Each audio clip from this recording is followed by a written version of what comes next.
क्या आपको पता है, महाभारत की विशालता और दार्शनिक गूढ़ता न केवल भारतीय मूल्यों का संकलन है, बल्कि हिंदू धर्म और वैदिक परंपरा का भी सार है। महाभारत की विशालता का अनुमान उसके प्रथम पर्व में उल्लेखित एक श्लोक से लगाया जा सकता है।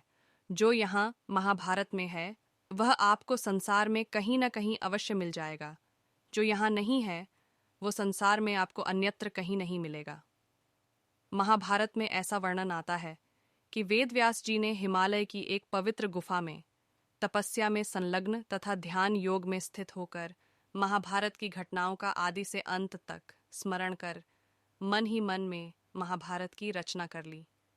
परंतु इसके पश्चात उनके सामने एक गंभीर समस्या आ खड़ी हुई कि इस काव्य के ज्ञान को सामान्य जन साधारण तक कैसे पहुंचाया जाए, क्योंकि इसकी जटिलता और लंबाई के कारण ये बहुत कठिन था कि कोई इसे बिना कोई गलती किए वैसा ही लिख दे जैसा कि वे बोलते जाएं। इसीलिए ब्रह्मा जी के कहने पर व्यास गणेश जी के पास पहुंचे। गणेश जी लिखने को तैयार हो गए, किंतु उन्होंने एक शर्त रखी कि कलम एक बार उठा लेने के बाद काव्य समाप्त होने तक वे बीच में नहीं रुकेंगे।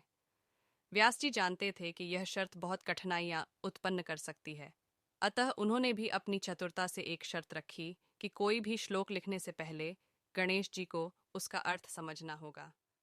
गणेश जी ने यह प्रस्ताव स्वीकार कर लिया। इस तरह व्यास जी बीच बीच में कुछ श्लोकों को रच देते थे, तो जब गणेश उनके अर्थ पर विचार कर रहे होते, उतने समय में ही